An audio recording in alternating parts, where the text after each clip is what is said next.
మౌనంగా ఉండటం అనేది మన గౌరవాన్ని కాపాడుతుంది. నలుగురితో 4 రకాలుగా మాట్లాడాల్సిన చోట నవ్వుతోనే సమాధానం చెప్పండి. చిరునవ్వుతోనే సమాధానాన్ని చెప్పటం, కళ్ళతోనే పలకరించటం లాంటివి చేయండి. అధికంగా మాట్లాడటం వల్ల మీ విలువ తగ్గిపోవటమే కాదు, మీరేంటో, మీ మనసేంటో, మీ ప్రవర్తన విధానం ఏంటో ఇట్టే అవతలి వాళ్ళకి అర్థమైపోయేటువంటి అవకాశం ఉంటుంది. తక్కువగా మాట్లాడడం, తక్కువగా స్పందించడం అనేది మన గౌరవాన్ని పెంపొందించడంలో మొట్టమొదటి సూత్రం. మరో అంశాన్ని పరిశీలించినట్లయితే కోపాన్ని అదుపులో పెట్టుకోవటం. అది ఎక్కడైనా కావచ్చు. కోపాన్ని ఒక్క క్షణం అదుపు చేయలేకపోతే మన జీవితంలో ఎన్నో పశ్చాత్తాపపడేటువంటి క్షణాలని మోయాల్సి వస్తుంది. ఆ కోపం కొంతమంది విలువైనటువంటి మిత్రులని దూరం చేసేటువంటి అవకాశం ఉంటుంది. అలా విలువైనటువంటి మిత్రులను మనం కోల్పోయినప్పుడు జీవితాంతం పశ్చాత్తాపడాల్సిన పరిస్థితులే ఏర్పడతాయి. అందుకని మరీ ముఖ్యంగా జనాల్లో ఉన్నప్పుడు కోపాన్ని అదుపులో పెట్టుకోవటం అనేది చాలా ముఖ్యమైనటువంటి విషయం.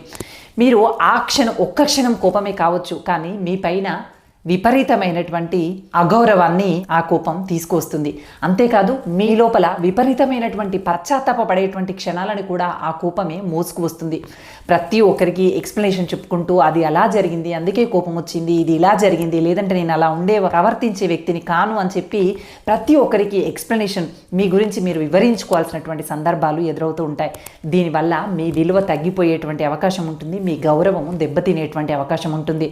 అందుకోసమని కోపాన్ని, క్షణికావేశాన్ని ఖచ్చితంగా మీరు అదుపులో పెట్టుకోవాల్సి ఉంటుంది. ఇది మాటల్లో చెప్పటం చాలా సులువే, కానీ కోపం వస్తుంది అనగానే ఆ చుట్టూ ఉన్నటువంటి పరిస్థితులని అంచనా వేయగలగటం, మీ మనసుని మీరే నిగ్రహించుకొని కళ్ళెం వేసి పట్టుకోవటం అనేది చాలా ముఖ్యమైనటువంటి విషయం. లేదంటే మీ గౌరవానికి ఆటంకాలు ఎదురయ్యేటువంటి పరిస్థితులు ఏర్పడతాయి. కోపమే కదా అని చాలా సులువుగా తీసుకోకండి. ఈ కోపము మనల్ని ఏ స్థాయి నుండి ఏ స్థాయికైనా పడవేయవచ్చు. ఇన్ఫీరియారిటీ కాంప్లెక్స్లోకి, అంటే ఆత్మన్యూనత భావంలోకి నెట్టి పడేసేటువంటి పరిస్థితులని ఈ కోపము సృష్టిస్తుంది. కోపం వచ్చినప్పుడు మరింత ప్రత్యేక శ్రద్ధ తీసుకొని ఇక్కడ నేను కోపపడాల్సినటువంటి అవసరం ఉందా లేదా అనేది 1కి 4 సార్లు పరిశీలించుకున్నప్పుడు మాత్రమే ప్రతిస్పందించడం అనేది అలవాటుగా మీ మనసుకి మీరు ప్రతినిత్యం ట్రైనింగ్ లాగా ఇస్తూ ఉండాలి.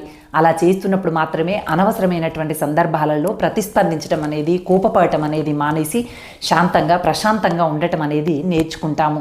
అప్పుడు మన గౌరవం మరింతగా పెరుగుతుంది.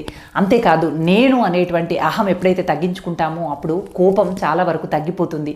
మిమ్మల్ని ఎవరైనా ఒక మాట అన్నారనుకోండి, నన్నే అంటారా, నన్నంటారా అనేటువంటి అహాన్ని పక్కన పెట్టేసి మిమ్మల్ని అన్నప్పటికీ కూడా దాన్ని క్షమించగలిగేటువంటి ఓర్పు, నేర్పు, అహాన్ని పక్కన పెట్టి చూడగలిగే సమయస్ఫూర్తి కనుక మనలో ఉన్నట్లయితే కోపం చాలా వరకు తగ్గిపోతుంది, మన గౌరవాన్ని ఇనుమడింపచేస్తుంది. అలాగే మన గౌరవాన్ని తగ్గించేటువంటి మరో అంశం ఏంటి అని గనక